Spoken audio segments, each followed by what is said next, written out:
Good evening and welcome to Calling In the Calling Out Culture, a dialogue with Loretta Ross. We're delighted that you're here with us tonight. I'm Leah Anderson, the Executive Director of the Stavros Niarchos Foundation Padilla program at the University of Pennsylvania. SNF Padilla serves as a hub for civil dialogue in undergraduate education at Penn, where we facilitate opportunities for students to develop the knowledge, skills, and ethical frameworks to be informed, engaged, and effective community members and leaders in society. Through Padilla, SNF Padilla designated courses, through events that we sponsor and co-sponsor, a fellows program, and many other creative collaborations with our campus partners, we seek to integrate wellness, service, citizenship through robust and meaningful dialogue across difference. Today's program is sponsored by an initiative of the SNF Padilla program, the Red and Blue Exchange, or RBX. RBX promotes viewpoint diversity and civil dialogue, especially across partisan, political, and ideological differences. We hope that our time together tonight and our time hearing from and speaking with Loretta Ross will contribute to an ongoing and meaningful conversation about a whole host of issues about how we might connect activism and dialogue, how we might handle our disagreements and sometimes disappointments with each other, with ourselves, and with our leaders. I'm really looking forward to hearing from her expertise and experience and great wisdom, and to hearing her dialogue with students. We're really grateful to the support of the Jamba family and the Stavros Niarchos Foundation that makes tonight's event possible. At this point, I'd like to hand the camera over to Chris Satullo to introduce our guest, Loretta Ross, and the plan for the evening. Chris is the project manager for the Red and Blue Exchange and a co-instructor for an affiliated Penn course, the Civil Dialogue Seminar.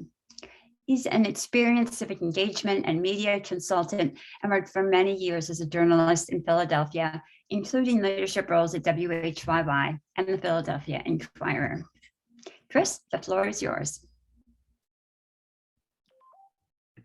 Thank you, Leah. I want to tell you a little bit about the flow for this evening. In a moment, I'll introduce Loretta Ross. She's going to speak to you for about 35 or 40 minutes. Then we're going to bring in 3 students from the Civil Dialogue Seminar that Leah just mentioned to have a little bit of a conversation with Ms. Ross about what they heard and how it relates to their experience. But throughout, at any point, you can pose a question using the Q&A feature on the webinar. It'll come into us, and the last part of the program will be me basically relaying your questions to Loretta Ross so that she can answer your concerns and go a little deeper on the topic.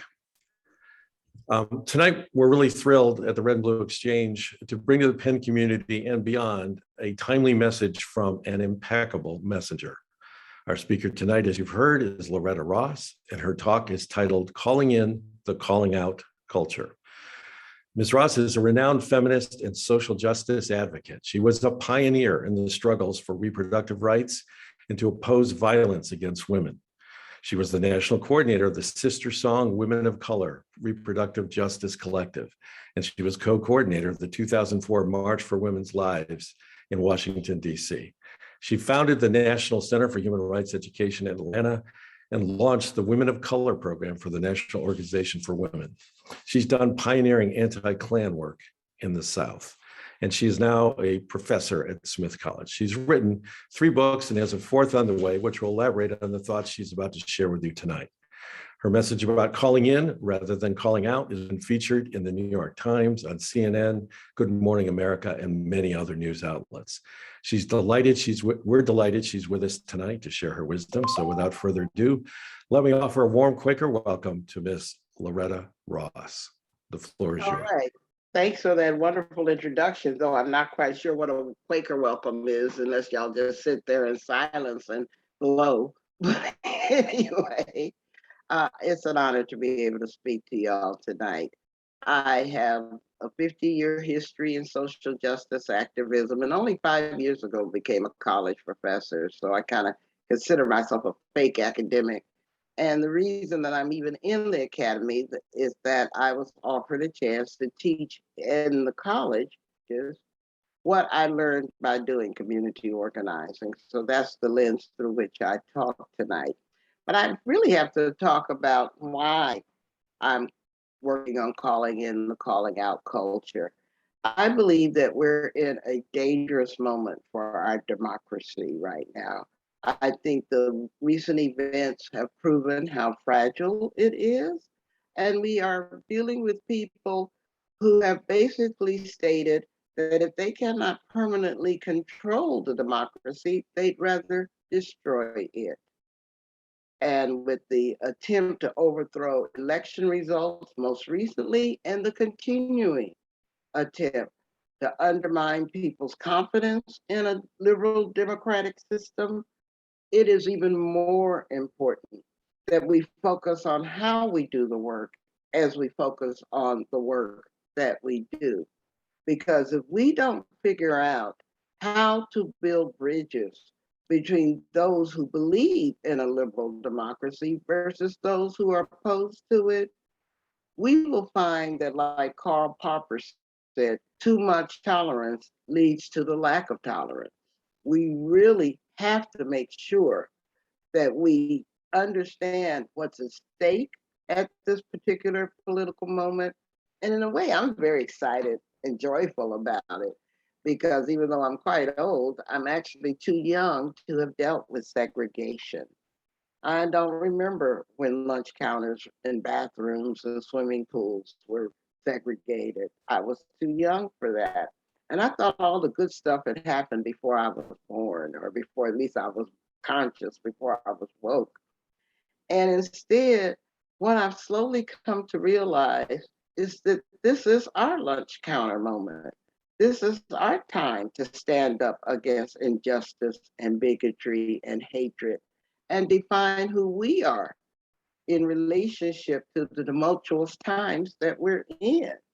Now, we may not get spit upon and beaten like those brave Black students who integrated those lunch counters in the 50s and the 60s, but this is our time to stand up for free speech, for civil engagement, for a pluralistic society in which everyone is seen as important and valuable in that society, that we don't have disposable people, that we don't have the cruelty that has been normalized as a political value. And most importantly, that we understand the importance of nonviolence, because our tactics have to throw the tactics of our opponents in sharp relief, because I think we'll attract more people into a conversation if we choose to promote the concepts of human rights, equality, justice, and align our inward behaviors with our outer behaviors. And so that's why I'm going to be talking about the calling out culture. Now, calling in is actually a continuum. I call it the C5 Continuum. Of course, most of us are familiar with calling out. That is publicly shaming somebody for something that you think that they've done wrong. And you may want them to be held accountable. And so you call them out because you think that they've done or said or believed something that is wrong.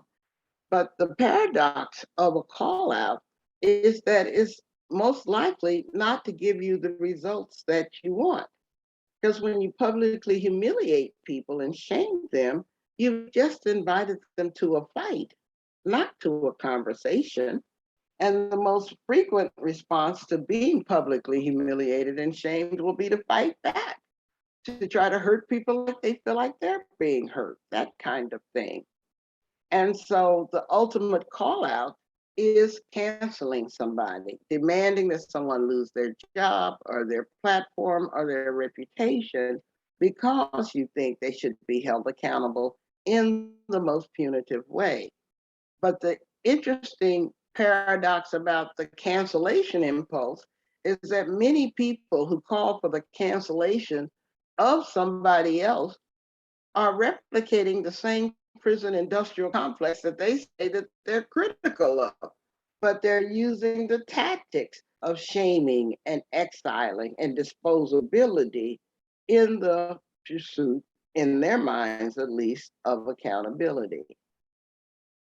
I prefer people to call people in because it is easier, in my mind, to achieve accountability if people don't think they're going to be punished and shamed and blamed, but if you offer people love and respect and grace.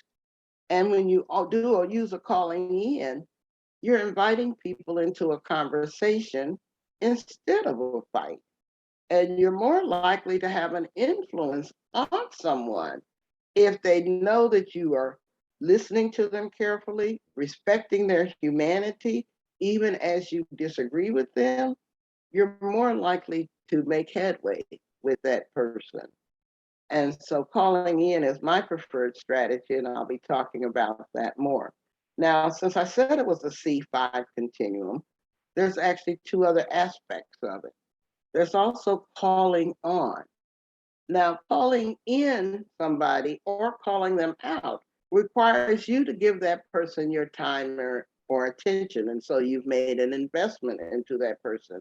But there may be times you don't want to give them your time or attention. And that's where you use the tactic called calling on. Calling on is a request that the person just do better. And my favorite calling on sentence is to look them dead in the eye and just basically say, I beg your pardon. And I just let it sit there. And quite frequently, the person who uttered those words out of their mouth will start walking them back because they didn't get the reaction from you that they wanted to get. And that way, you've not invested any time in them or attention. You just ask them to do better or go somewhere else. Now, you can call on somebody or you can call it off. That's the fifth part of the 5C continuum. You can choose to disengage, whether you're online or in person. You have no obligation to engage in a non-productive conversation, but you also need to consider whether you want to escalate that conversation. And so you can call it off even temporarily or permanently. You can just say, I don't have time to deal with you right now, or I don't have the bandwidth to deal with you ever again in life. So keep in mind that you've got calling in, calling out, canceling, calling on, and calling it off, all as options. The other thing that matters is directionality. Too many times we spend time punching up at people, and that doesn't mean that we can't use calling out as a way to hold people accountable because they have more clout, privilege, social or economic power, or celebrity status if they are unreachable by other means. And particularly if they've refused previous chances to change. And this is what the human rights movement has historically done. We call out governments, we call out individuals, we call out corporations who are abusing their power over someone or over vulnerable people, and they refuse to hold themselves accountable.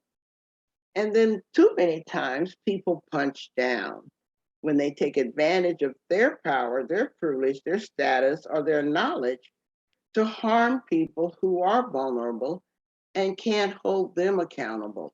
So we'll find a victim of racism, for example, practicing transphobia, or a victim of xenophobia, hatred of immigrants, practicing racism, or a victim of transphobia, practicing sexism or misogyny against a victim of sexism. So there's a lot of punching down in our society. I think y'all are all familiar with the conversation around Dave Chappelle and what he's doing. He's punching down. And then there's punching sideways, which is what I focus on, which is taking shots at those who are relatively the same status as you, But despite the differences of identity, such as age, race, gender, sexual orientation, gender identity, class, abilities, or citizenship, you think that your job is to criticize what they're doing. And so what you're basically doing when you're punching sideways is using your knowledge, your identity, or your status to dominate somebody else. Because you believe in political purity, that there's only one right way to think about something, there's only one way to do something, and somehow you think you're right and everybody else is wrong. And that is how cults behave. That's not how movements behave, because when many different people think many different thoughts, but they move in the same direction, that's a movement. But when many different people think one thought and they move in the same direction, that's a cult. And we are not building a group think cult. As a matter of fact, our diversity of opinions, as well as our diversity of identities, is our strength.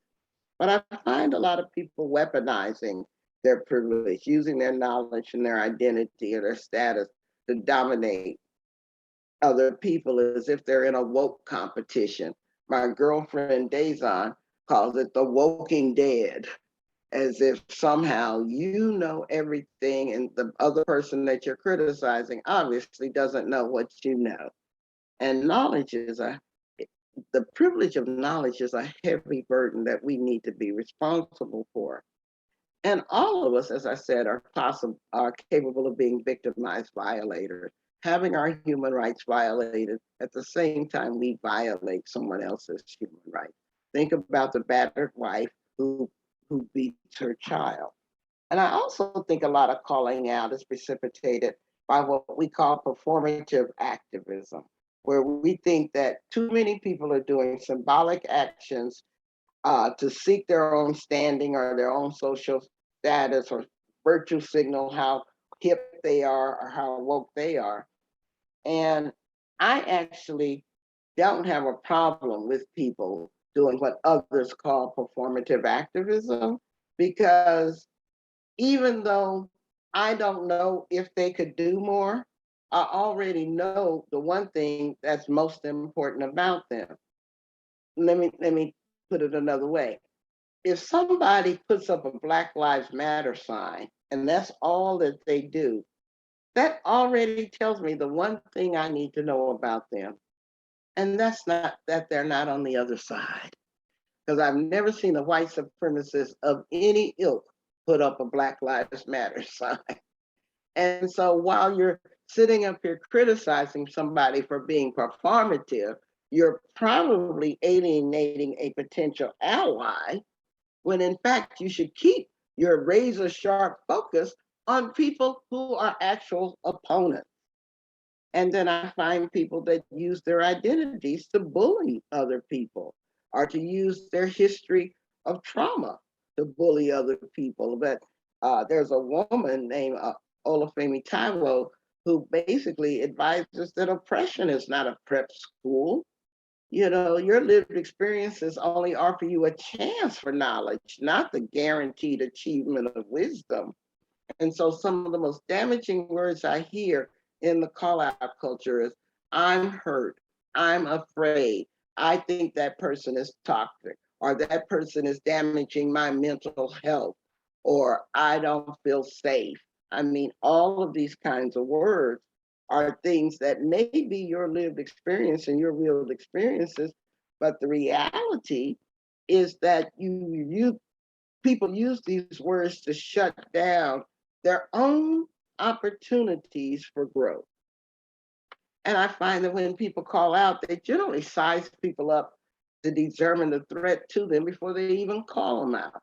They generally call out people who are close to them or who they know won't fight back. I rarely see anybody calling out the school bully, for example, for fear that they might get their ass kicked, right? And so they do it when they're seeking approval from others about how woke they are. And sometimes they're just trying to deflect from dealing with a hard topic like racism or white supremacy. So they then do a call out saying, well, what about this that you're not paying attention to? Or what about that? and they're perpetually looking for a fight, despite the fact that the way that they walk through the world is to generate conflict with some people and silence others. And they escalate the conflict so that they can win at all costs, which is definitely a sign of white supremacy. And they dehumanize people that don't agree with them. And then, even in a more bizarre way, they attack people who they feel insufficiently protected them. For example, at Smith College, a few years back, we had some swastikas painted on the side of one of our buildings. And so I got back to campus, and the whole student body was in an uproar, angry at the college president because they didn't like the letter she wrote saying that she did not approve the swastika being painted on the building and whatever she said in the letter.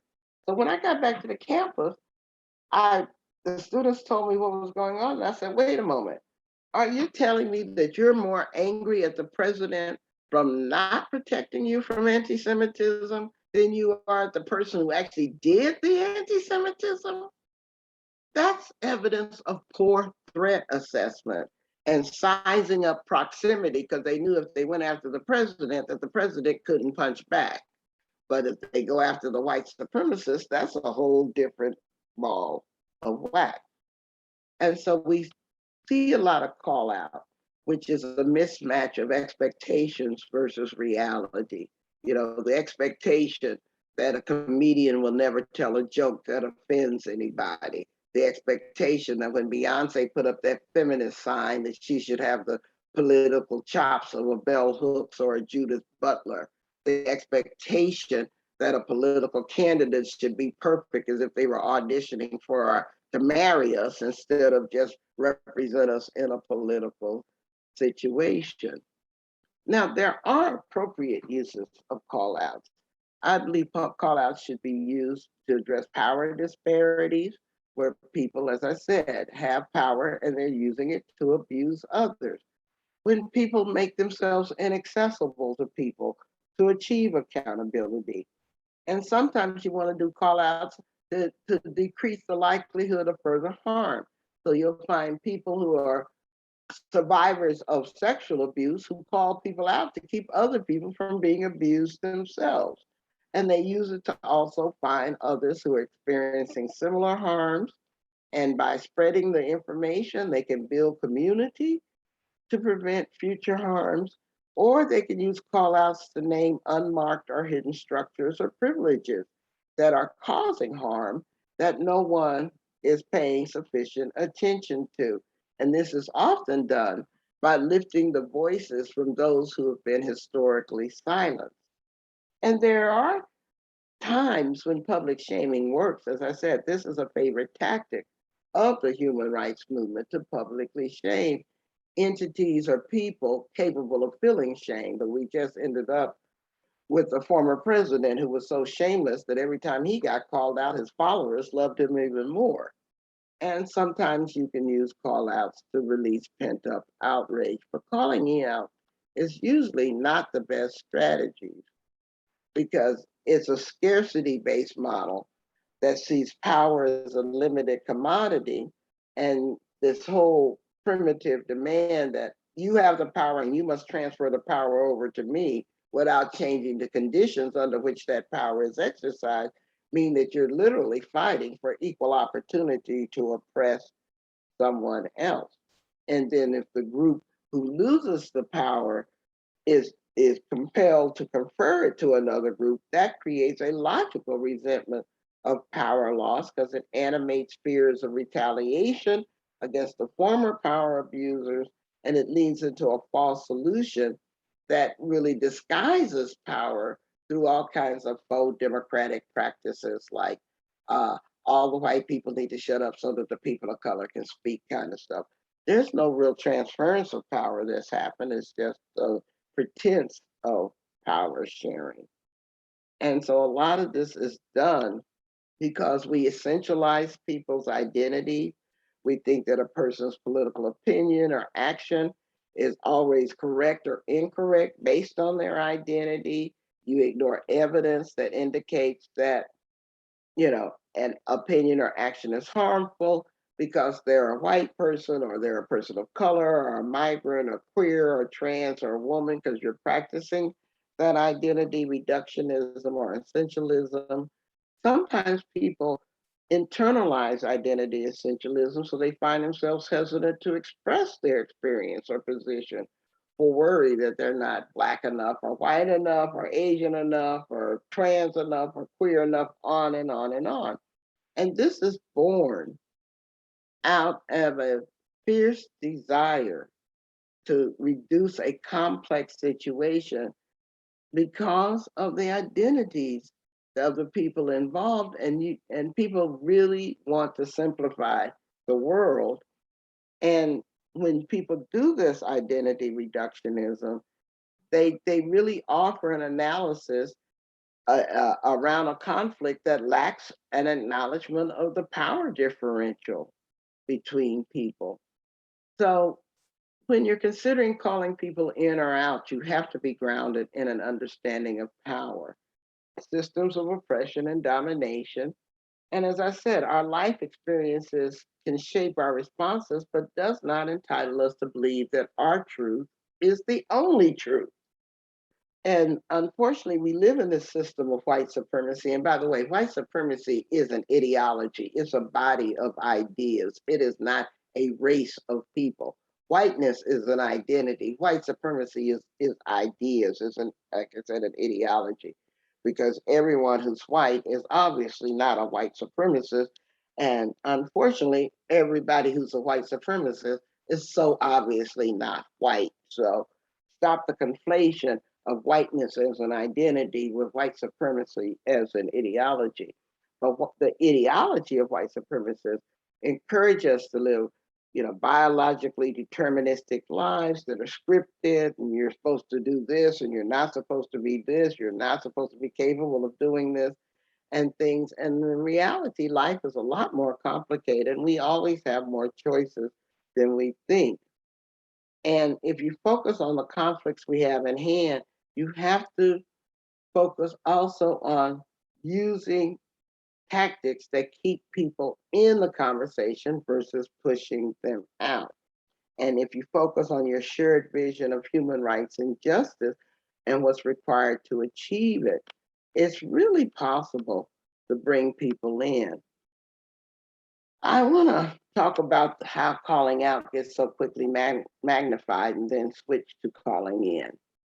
Natalie Wynn has a podcast called ContraPoints, and she talks about how quickly calling out becomes so toxic and so viral.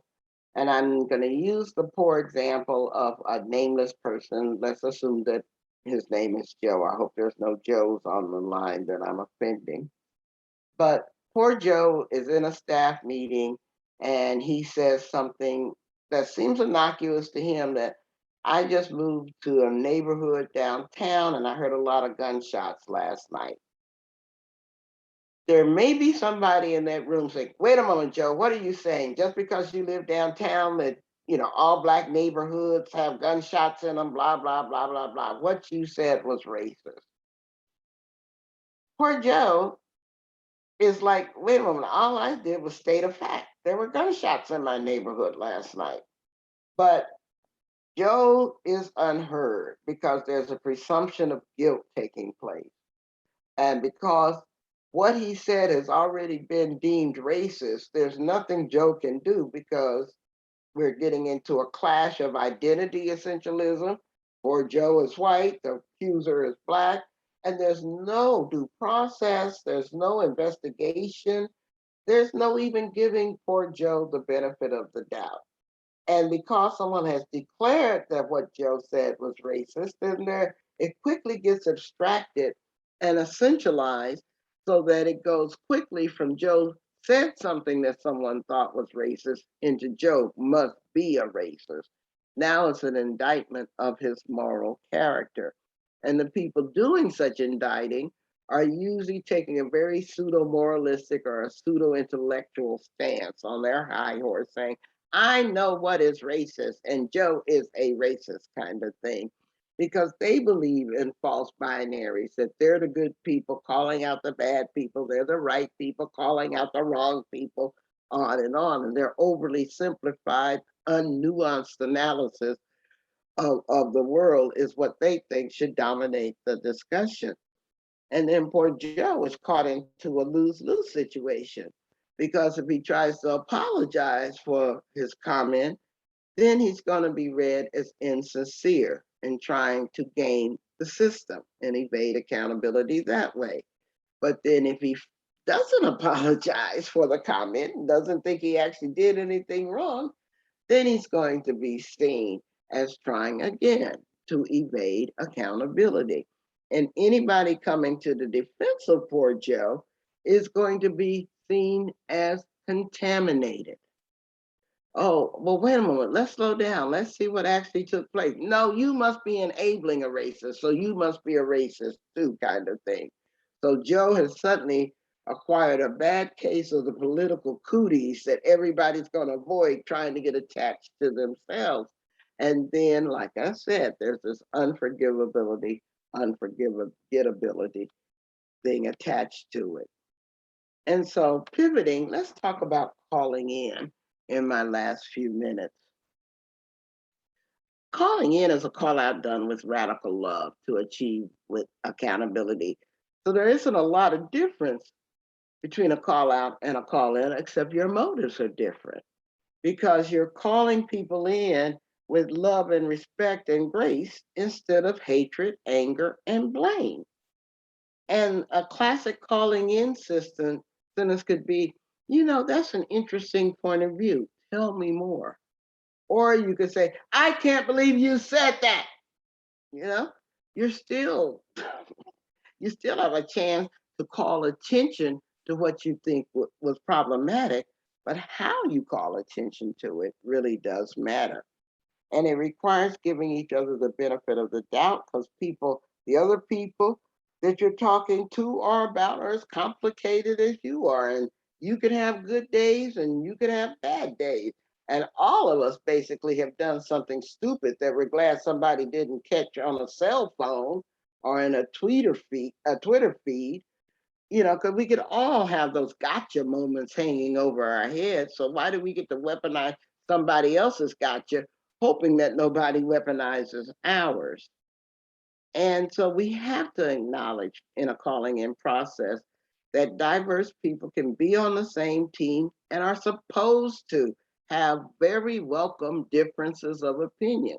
Because when you have those differences of opinion, you make the shared pool of knowledge stronger. You look at things from a lot of different angles. But when you have one set of opinions that dominate, and everybody has to be forced to sign on to those one set of opinions, then you created a group think situation that is not going to give you the best reasoning or the best information. And you need to be grateful in a calling in practice for the fact that someone does pay attention to you and does want to use their growth mindset to help you grow, just like someone else helped them grow.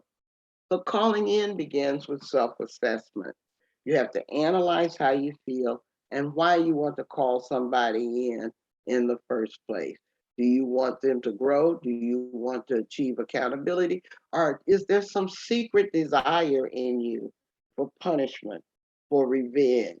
Do you take pleasure in other people's suffering? You really need to be accountable to yourself.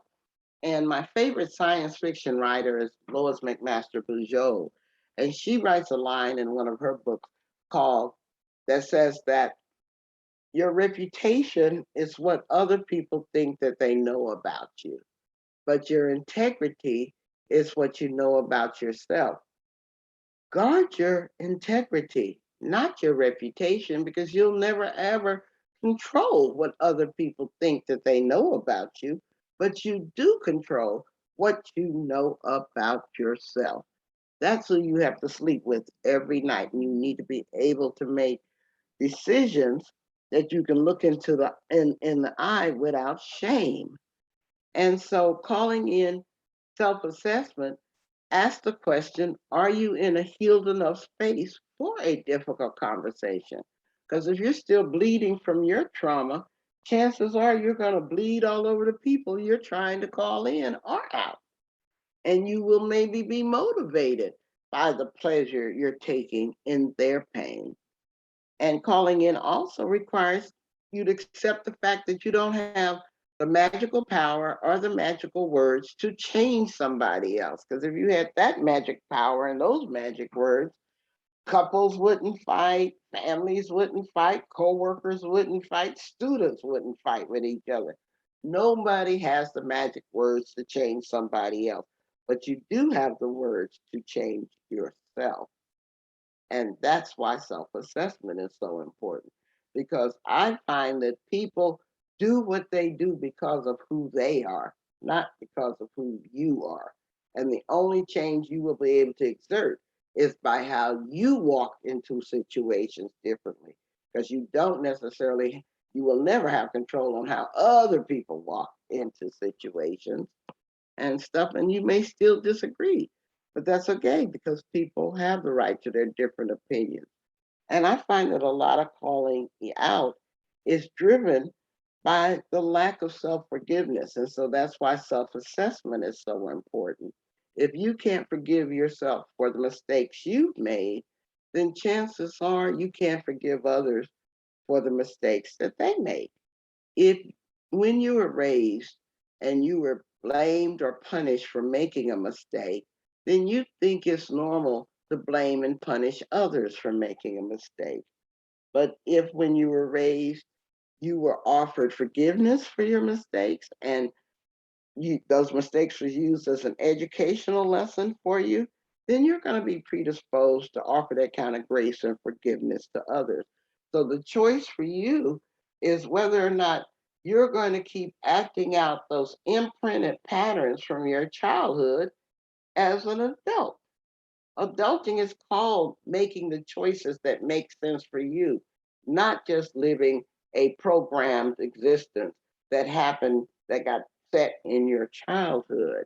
And so self forgiveness is a precondition of being able to forgive others. And that's really important. And so there are many ways. Let me start winding down because I want to leave plenty of time for discussion and Q&A. Many ways you can interrupt a call out. You can center yourself in your love practices so that you can remain calm. You can speak up, through your discomfort. We're all afraid, by the way. It's not about not being afraid. It's not letting your fear dictate you. We've all been through stuff, but are you going to let what you've been through and who made you go through that stuff, have the remote control to your emotions for the rest of your life? I mean, does that work really well for you? And generally, you can remind people of their human rights values and their needs for each other. And quite often, when a call out happens, you can take the emotional temperature of a room and recruit people to build joy and love together if you come from a place of joy and love. And then you can talk to people who feel the need to call people out, ask them what's going on with them. If you're called out, you can accept it. You can say, thank you for giving me that feedback. But by the way, what's going on with you? Are you okay? Ask them about who they are. Remember their humanity. And then identify the problematic behaviors you want to change, but do so with love and respect, and make a plan for future conversations. And so it's impossible for me in 35 minutes to do a deep dive or a deep training into techniques and tactics for building a calling in culture. But I totally believe that it's worth it because I like to be self-determining about how I walk through the world. I don't want somebody else's dysfunction to determine who I am. And I'll close with this small story. Last week, one of my colleagues at Smith College put a poster up advertising that I was going to speak at her program.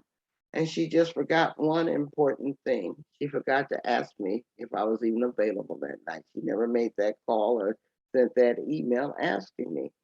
And my first response was to go nuclear. how dare you take me for granted? And of course, she's white, I'm Black. So how dare you think of me as your magical Negro who can come perform upon demand and you don't even bother to ask me? But then I had to call myself in. I had to practice what I'm preaching. And so in dialogue with this person, I found out that she was just a highly disorganized person. She does that to everybody. She doesn't organize very well, which happens a lot in the academy. And that once I called myself in, I let her know that this was not acceptable to me, but I showed up and spoke at her program anyway. And I'm glad I did because I learned a lot at her program that I would not have learned if I had just stayed, on my high horse talking about how offended I was. But the thing that I told myself that really worked was that I was not going to let this woman determine how I wanted to be. And so I showed up and did the presentation, even though I was so angry and all I wanted to do was call her out. And I think I would have been justified, but then I would have felt worse about myself after I had done so. So thank y'all for listening to me. And now I'd like to have a general discussion for our last 45 minutes or so about some of the concepts that I talked about. Well, thank you very much, Loretta. A wonderful talk. Somebody who writes and thinks about these issues of free speech and social justice almost as much as you do, or as much as you do. Sigal Ben-Parath from Graduate School of Education here wrote in the chat, "What an amazing talk by an inspiring speaker." So from one great thinker on this topic to another. At this point, I wanted to bring in for like 15 minutes or so, 15 or 20 minutes, our three students from the Civil Dialogue Seminar. Let me introduce them. They are Hadriana Lowenkron, Will Locke, and Lindsay Perlman, and they're coming on the screen now. Meanwhile, those of you who are in the audience continue to put questions and comments into the chat, and we'll share as many of them as we can with Loretta in the final segment. But I did want to turn things over to the students and see what kind of reaction, what hit home with you, what questions do you have for our speaker. I know it's tough to go first, so I'm going to call on somebody. Hadriana, you're often first in class. I'm going to call on you to be first here. Sorry, I was just going to ask you to repeat the question. I'm having some Wi-Fi issues here. So it's just like, what struck you? What would you like to ask Loretta about or comment on what she said? Yeah, I think, well, thank you so much. I'm excited to have to continue this conversation, and I appreciate you coming and sharing. I think what actually struck me the most is the idea that,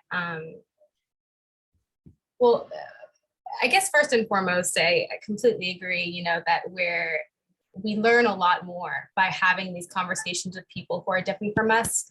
And I think a question that I had is, I know that a big part of the push for dialogue and calling in centers around kind of explaining your personal perspective and your opinions. And I'm wondering if that ever kind of feels like a burden, especially for someone who's a woman of color, like myself, to feel the need to explain something to, and maybe even relive that trauma to others. And what are your thoughts and maybe even advice that you have? Well, my activism has always been predicated on the belief that if I tell my truth, that's going to work better for me than not telling my truth. Because internalizing that truth and not sharing it is a heavy burden. It's even heavier, believe it or not. Now, how you tell your truth is important. That's what I'm talking about. And so you can offer what you've been through in a way that keeps the humanity of the person you're offering it to in the center of the lens so that you don't weaponize it against them. And really, calling in is recognizing that we should not withhold ourselves from people just because they have the potential and the power to hurt us. actually the person who had the most power to hurt me in my life was my mama. And so would I always want to withhold myself from her because she had the ultimate power to hurt me? No. And so you don't develop relationships with people because you, whether or not they have the power to hurt you. Otherwise, all your relationships in life end up being fairly superficial. If you want deep and honest relationships with people, you have to be deep and honest yourself. Now, you have no control over how they take that information. Stop trying to control it. You have control over whether you share it or not, and you're not obligated to share it. But I find a lot of joy out of telling my truth. And I find that, particularly as a rape and incest survivor, every time I tell what happened to me, at least 3 or 4 people come and share with me what's happened to them too. And it'll happen under different circumstances and stuff like that. But quite often, it's the first time they've ever told somebody some of the things that they've gone through. And don't assume because people don't share your identity that they don't share empathy and perspective. Because you might be the only Black person in the room or the only trans person in the room. But if that's identity essentialism, if you think just because somebody shares your identity that they're going to get you, because like Zora Neale said, all skin folk ain't kinfolk, and so if you use a more developed lens, you'll find your allies that come in many different skins and many different identities based on a shared way of looking at the world versus whether or not they happen to be born in the right skin suit or identity suit, that kind of thing. But it's always a choice. You have no obligation. You have no obligation to call anybody in. And that's why the 5th part of the continuum is to call it off. You don't have to do anything with anybody. And the fact that you feel, a lot of us are trained to be people pleasers. So we feel that we're supposed to work to help other people. And you got to get that narrative out of your head too. You have to take care of self in order to take care of other people. An unhappy mother raises unhappy children, kind of thing. Unhappy people attract unhappy friends. Dysfunctional partners marry dysfunctional people. And so if you don't heal yourself and take care of yourself, you're not offering the best you to the world. Hey, thank you, Laura. I'm going to call in Lindsay now for a comment or a question. Hi, yes, thank you so much for speaking with us. It really was refreshing to hear your perspective, especially coming from a college campus where cancel culture certainly is prominent in many respects. I guess my question for you is, given like the hypothetical you described with I think it was like the staff meeting with Bobby who says the wrong thing and gets canceled, what advice would you have for college students who want to sort of diffuse these cancel culture moments as they happen without themselves being canceled or escalating things further? Well, frankly, the fact that you speak up in defense of justice is going to risk you being canceled too. So you have to speak up despite your fear. Because you see, the thing that I find is people regret not doing the right thing more than they regret doing the right thing. Because you feel worse about yourself when you see something unfair happening and you didn't speak up. So imagine that if you want to feel better about yourself, feel better that you spoke up to burnish your integrity, even if it means that now the council mob is coming after you. Because you'll take a lot of satisfaction in knowing that you did the right thing and stuff. And you'll feel worse about yourself if you let your fear stop you from doing the right thing. Because you'll have constant if I woulda, coulda, shoulda moments you're littering your life with. And you don't want to do that. Those are not comfortable to live with. And so, but there are, in my trainings, I offer startup sentences, like, okay, we were going along pretty well. And then there was something that was said that made the whole room get tense. Why don't we stop and go back and see what that moment was? Or let's go around the circle and see who we haven't heard from yet. Or sometimes when a person comes at me with that call out of anger, I'll say, thank you. And then I say, while we're on the topic, what's going on with you? Are you hangry today? You know, did somebody, shoot your dog last night or something that causes you to come at me like that when I haven't come at you like that? Again, I'm looking at their humanity and figuring out they might be having a bad day like I'm having a bad day. At least let me ask. And my favorite sentence is tell me more. Because when somebody says something that I disagree with, before I just go out there and say, oh, I think you're wrong, blah, blah, blah, blah, I'll stop and say, that's an interesting perspective. Tell me more. And quite often, once they start talking and telling you more, you can find some common ground. Like me, my mother used to go butt heads all the time because here I'm a fierce feminist and she was an evangelical Southern Christian. So we did have a whole lot of common ground around sex and reproductive issues, right? But my mother and I found common ground because her Christianity made her feed the homeless and the hungry. And as a human rights activist, I explained to her that her values were expressed in me because I asked why they were hungry in the first place. That's the way we found common ground. She could see me living out her values in a different way. I didn't have to do the same thing she did in order to show the proof that I was living out her values. So when you have those difficult conversations, if you go underneath the words, park your reaction to the words in your mental parking lot. Go underneath and ask about the lived experiences that lead up to those words. You can usually find some common ground you can talk to people across. But the call out mob will always sick on the next victim.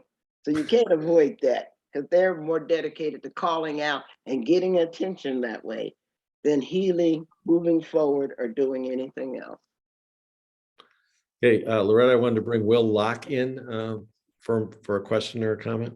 Sure, definitely. Well, first of all, thank you again for coming to speak with us, and I really appreciate your advocacy for kindness. I think it's something that is kind of missing from dialogue today, and I personally, I really appreciate it. I think you mentioned earlier that you were okay with performative activism because you thought it indicated that people were at least on the right side or showing some inclination towards concern or care for a certain issue.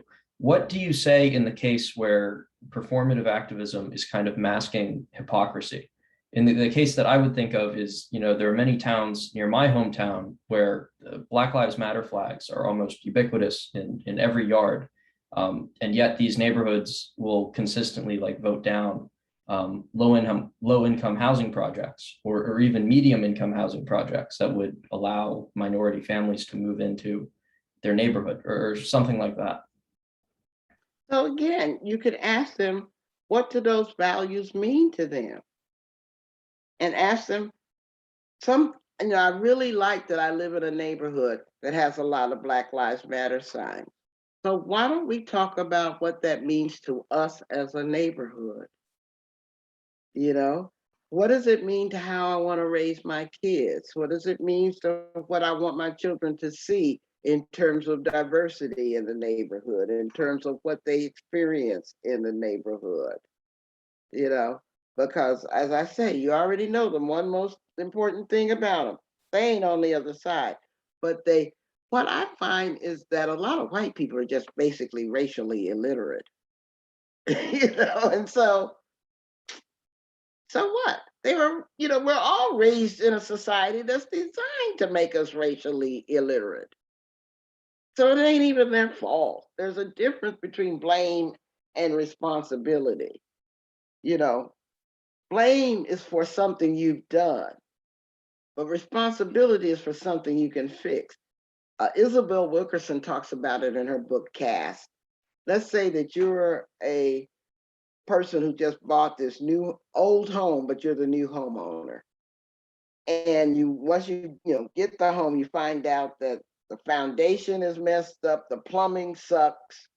You can't be blamed for the previous owner's neglect of that foundation and that plumbing. But you still bear responsibility for fixing it if you're going to live in that house, right?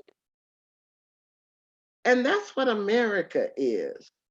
None of us are old enough to have put this white supremacist system into place, but we enjoy the privileges of having citizenship, of living in this country. So we bear a responsibility for fixing it. But if we stop, the blame, shame, and guilt stuff, that's blocking our ability to see more clearly our responsibilities that we can have with each other to fix it, we'll make a lot more progress. But we're so caught up in the blame shame game that we don't even see the possibilities of engagement, of the joy of becoming better human beings with each other, and be astonished by how much we can personally grow when we let go of that kind of stuff. So I would say, talk to your neighbors. Ask them, what's your definition of a good neighborhood? What kind of world would you like to see your children grow up in? And that's the other thing. If they're putting up a Black Lives Matter sign, you don't know what else is going on in their lives. Have you done the research? Have you interrogated it? So you're making assumptions about what you're not seeing versus having conversations so that you can actually get the facts. You see what I'm saying? And so maybe they have some idea about what low-income housing looks like, or what middle-income housing looks like, or whatever. Because, we're all spoon-fed bad narratives by the media. Nobody does their actual homework. And so don't blame them for being socialized the same way we're all socialized, but help them find the joy of the responsibility for changing the world. I do want to move to some questions from the audience, but I wanted to give our three students one last crack. Do you have another question that's burning inside you that you want to share before we move to the stuff that's come up in the chat? I actually do. One thing I feel like we haven't fully addressed yet is the cancel culture that takes place on social media or groups like Facebook, GroupMe, oftentimes an exchange in between two people who don't know each other at all and have no prior affiliation. I'm curious, like in those instances where it's all taking place over text or message or whatnot, what advice you would have? Again, you have choices. Let's be clear, we're in an ecosystem where people profit off of our misery and outrage. Every time a call out hits 1 million viewers on Facebook or Google, they just made $500,000 and they're laughing all the way to the bank. So they have an economic model that profits on people being outrageous with each other. But the problem with the social media mob's attention is that it's like crack cocaine. It's very fleeting. And so they're going to be diverted off to the next outrageous thing. So then you got to ramp up the thing that got their attention in the first place to try to keep their attention. And then they run off again. And then you keep ramping up and blah, blah, blah. So you're in this feeding frenzy of attention. And when I see it happening, I'm like, don't y'all have friends that give you good attention in real life, that you're getting it from these fleeting, speed dating strangers? I mean, how empty is your life? That's the only way you're getting positive affirmation. Those are the kinds of questions you can ask yourself on social media. Now, you can do interventions on social media. You can say, well, I used to think that way myself, on somebody's feed, but now I've learned this.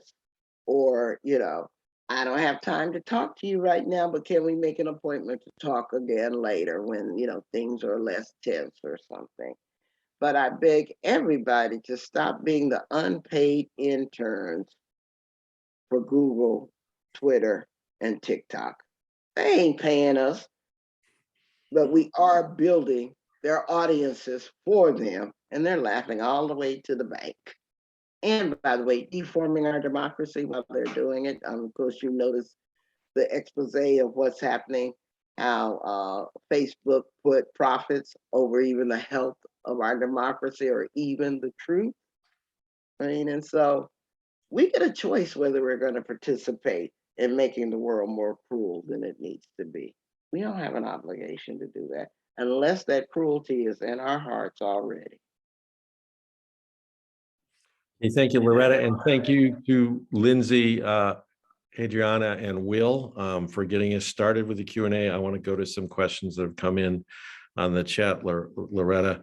And this question from Candace Player actually sort of builds on something that Lindsay asked, but it asks you to be a little personal in explaining how you arrived at the level of courage required to call in rather than calling out. As Lindsay noted, there's a lot of risk there, but it's a practice you have to build, I imagine. So It's how like did you learning do to it? ride a bicycle. You just keep falling off until you get there. My first big calling in was when I was director of the DC Rape Crisis Center. And we got a letter from an incarcerated man named William Fuller. And the letter said, outside I raped women, inside I raped men, and I'd like not to be a rapist anymore. And that letter sat on my desk for months because I was outraged, first of all, that here's a perpetrator calling us for help and we didn't even have enough money to help the victim. And so I had to, and I was only 25 at the time. So it wasn't like I was 55, I was 25. But eventually my curiosity and my ego compelled me to go to that prison to meet with William Fuller. I'm not sure if I went there meaning to call him out. I might have, because I maybe wanted him to hurt as bad as I was hurting. That might have been my original motivation. But also I think I had a bit of hope in me, because I knew that at the center, we just put bandages on victims and sent them back out there to be re-violated all over again. We didn't actually stop rape at the source. And so I was hoping that William could tell me something about how to stop men from raping women. And so I was scared. I didn't know what I was doing. This was a big experiment. Nobody else from the center would even go with me because they wanted to see if I was going to come out safe first.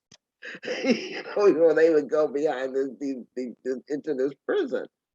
And I found that by sharing my story, all of a sudden I started hearing the story of the incarcerated men, how they'd been raped as children or how they'd been trained in sexual violence, how they had embraced rape culture and stuff like that.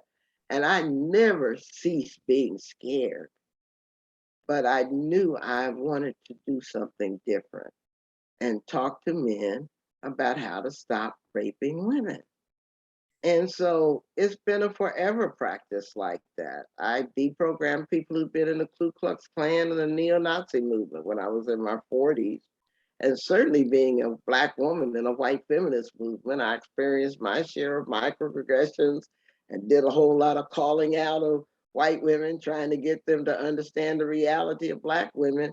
And finally, about 2 years into my job at Now, a light bulb went off for me. And I said, wait a minute, these white women don't even know how to be appropriately white. Why in the hell would they understand what it's like to be a Black woman? That ain't possible.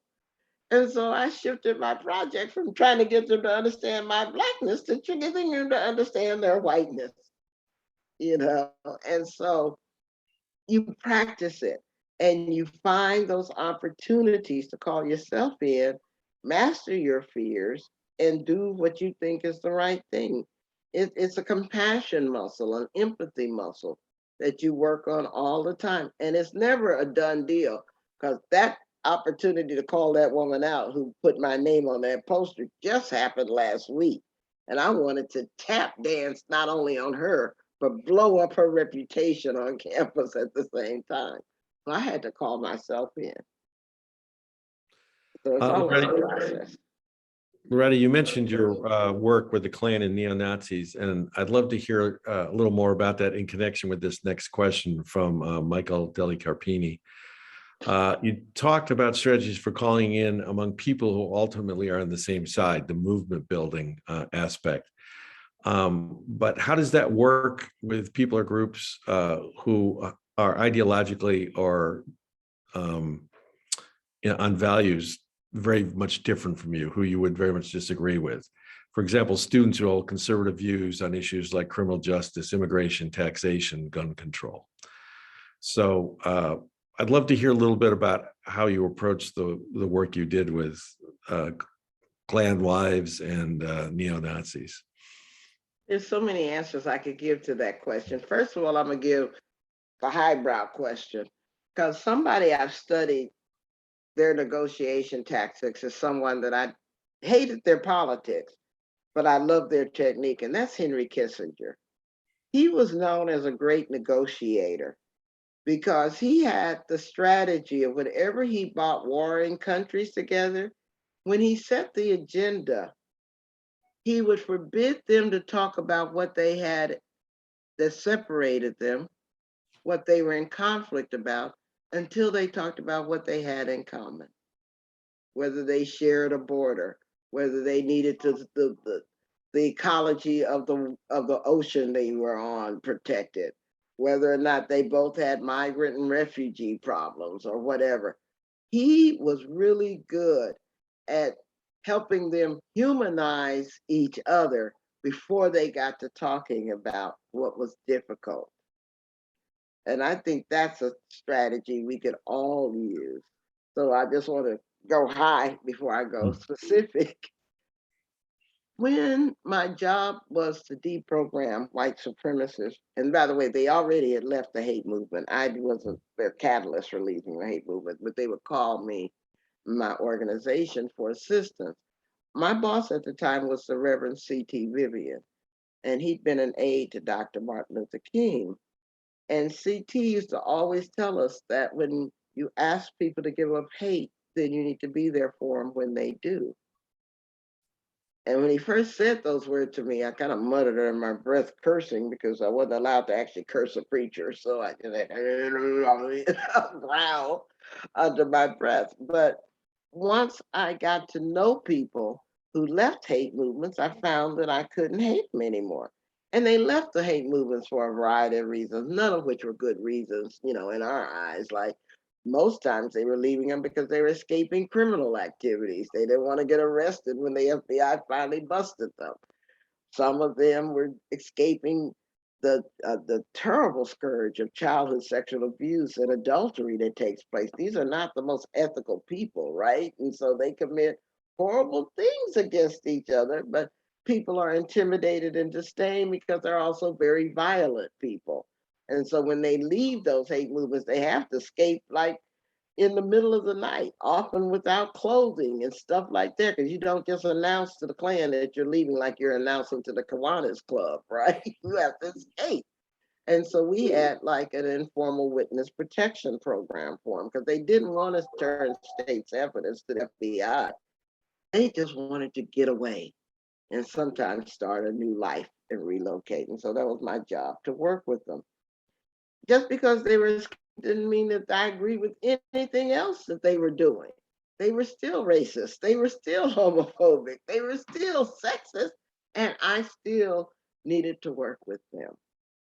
And so I found that it was a process for them to reclaim their humanity, just like it was a process for those incarcerated Black men to reclaim their humanity. And what I found what they had in common is nobody wanted to listen to what they had to say. And just by providing that listening ear, they say things that they may not have said to others, and they realized things about themselves that they had not thought about. Because most of us think we're better on the inside than we exhibit on the outside. That's called cognitive dissonance. And so when you offer a person a choice about whether they want to align their inner goodness with their outer behaviors, you're offering them a chance to grow. But you have to focus on that inner goodness to even get to that conversation. Because if you only focus on the outer behaviors, then they think you're writing them off, you're condemning them, you're judging them, and then very little conversation will take place. There are a couple of questions in this vein, so clearly there's a lot of interest in this topic. How do you begin to share these concepts that you're talking about and inculcate them, instill them in children? How would you do it in K-12 education? How would you do it as a Oh, I parent? love it. It's the eighth. I can do a lot of eighth graders because the eighth graders are the ones that are first really paying attention to call out culture, and they're so immersed in the digital age that they're really deep into it. And so I teach it to eighth graders. I teach it to C-suite executives. It's all about making different choices about how you want to walk through the world. And so a particular popular thing that is happening K through 12, but particularly 7 through 12, is people thinking they can call out classmates and blow up their chances of going to college, or getting on the honor society and things like that, because they want to be punished for what they've said or what they've done, or they used the N-word from a rap song wrong, or they said something that somebody thought was sexist and stuff. And by the way, there's a lot of times when people overreact to what people do, that you actually drive them into the arms of the hate movement. That if they feel like they've been misunderstood, because one of the things that manipulators are good at is paying false attention to people. The hate movement is built by recruiting alienated, unheard souls. This is what they do and stuff. And so if we don't do something different, we're actually engorging our opponents. We're making more and more people vulnerable to them. And so, it's those eighth graders are the most inquisitive set of people, and they almost to a person heave a huge sigh of relief when they find out that they don't have to walk through life permanently as a fight looking for a place to happen. Mhm. And then one of them said to me something that was really profound. They said, "You know what a relief it is to realize that I don't have to go around fixing everybody, and I just need to take care of myself?" I wish many adults had that wisdom. Right. Leah Anderson writes, heard you mention in your talk the phrase love practices, and she'd love for you to say a little bit more by what you mean by that, and give some examples of love practices that you use. Well, my love practices start with my badly done self-care, because I didn't get the self-care memo. I'm the wrong generation, right? So I've kind of like martyred myself in many ways. And so I try not to get into a difficult conversation when I haven't eaten, when I haven't had enough sleep, when I've had a stressful morning because some jerk pushed me up, cut me off while I was driving to work or something like that. So that's that internal temperature check. That's a love practice for me.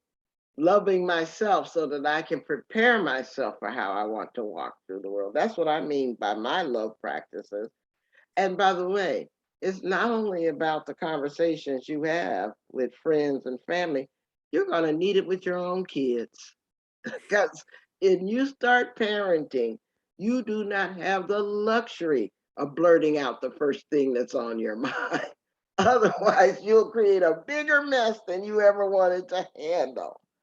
And so taking that deep breath, pausing before you say the first thing on your mind is so important.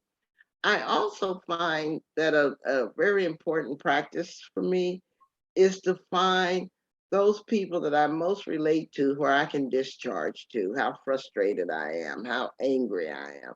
They're my safe community. They're not my organizing community, because to organize, I have to deal with all identities and all political persuasions and stuff like that. But I do intentionally create that sisterhood where it may be only 4 or 5 people, but we can bitch and moan and gripe with each other in a very safe way, so I can discharge all that stuff that's built up in me in a safe space, So then I can come back to those other spaces and do my work. So that's a love practice, to build that community of support for yourself. And you'll find that important in all your jobs, to have some place where you can talk about your miserable boss with, about, and know that that's going to be a safe and confidential space for you, so that you can then come back and do your job, kind of thing. And so those are the kinds of love practices. I'm not talking about somatic exercises, deep breathing and bad yoga, which I'd be bad at anyway, or meditation. All of those things are useful, but I'm not that girl. I'm kind of like very left brain. Did I say I majored in chemistry and physics? So I'm a left brain kind of girl. So I'm more into the physiological love practices than the somatic ones. Put it that way. Loretta, can I persuade you to hang around for two more questions? We got a lot of good ones. This is a question from Lois Gelfand. I'm going to take the last part of it. Did you say Lois Gelfand? Yes. That's a familiar name to me. I'm sorry. Go on. I may know them in another life. I'm guessing you're familiar with the situation that happened recently at MIT with the climate change scientists' invitation to speak being rescinded because students had protested. She's wondering if you had been asked how you would advise the MIT students and the MIT president to handle that situation. I probably would have said invite him so that we can dialogue about why he said what he did. Did you believe what you said then, and what do you think about it now? And stuff. I think they acted without enough information, and certainly without a chance to converse with the person. And now he's a cause celeb on the other side. The canceled professor, blah, blah, blah. So that's a classic example of driving a potential ally into the arms of somebody else, kind of thing. And so we all have the ability to grow and change our opinions. So I want to see if the person had a chance to change and offer them that chance. Because you can always cancel them later on. You can always call them out later on, but do your research and let me search, to find out what's actually going on. So I probably would advise them. I mean, I do cancel people. I do deplatform people. I'm not going to invite a Holocaust denier to my school or let my school do that.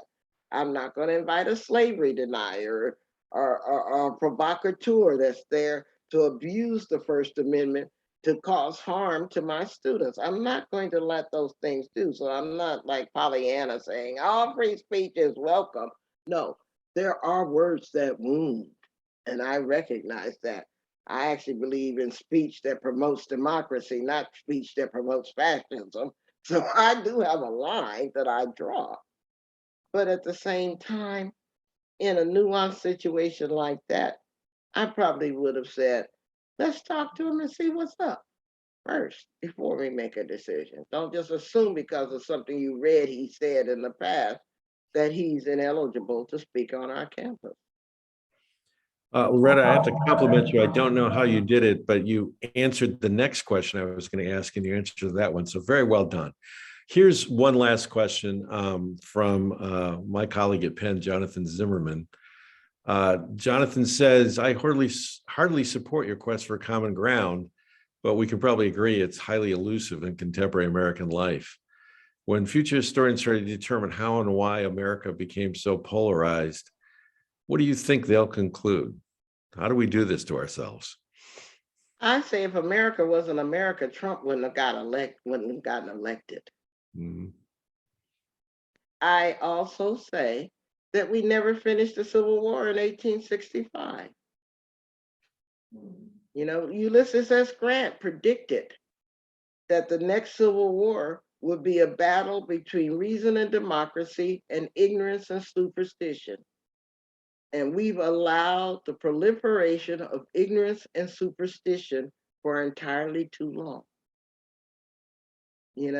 And so we have we drank, we poisoned our own democracy by not living up to the ideals that we are capable of and coddling those illiberal ideas that we should have, rinsed, bleached out of our souls and our democratic promise a long time ago.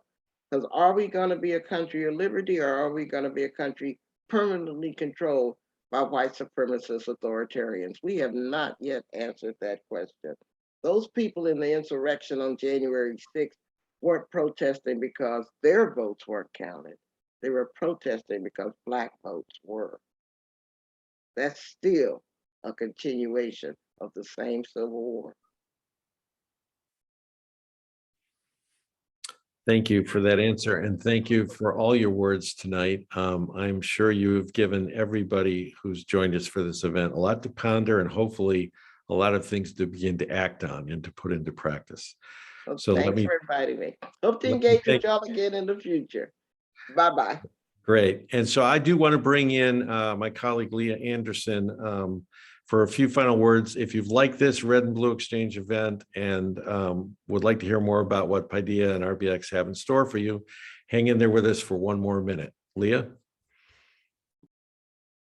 Great. Thank you, Chris. And thank you so much, Loretta, for that wonderful talk and conversation. There was a lot of rich ideas in there to consider, and as Chris said, to put into practice.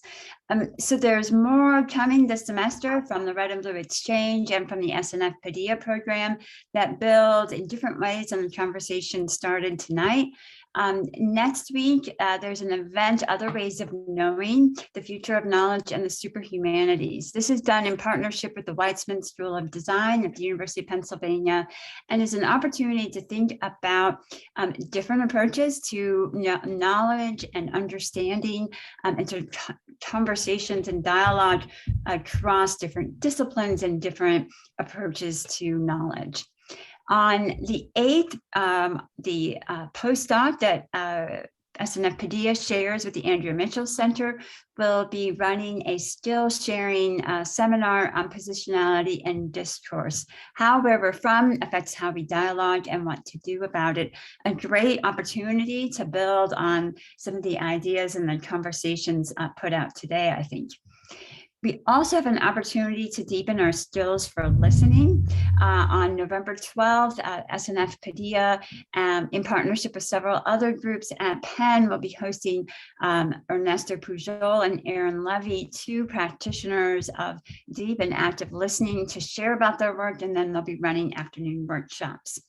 We also have the Red and Blue Exchange will be hosting David French to talk about polarization in American politics, also picking up on some themes raised this evening. And then finally, another opportunity for students from across the country to gather together on Zoom to have a conversation and practice putting some of these calling in practices, in putting them into practice with each other through moderated discussions. So the link to the SNF Paideia website is here on the page. You can go to find out more and to register for the event, or find an email there, or to email us with any questions. So again, we thank Loretta Ross for joining us, and are so grateful that you all joined us this evening to participate with us in this event. Have a good night.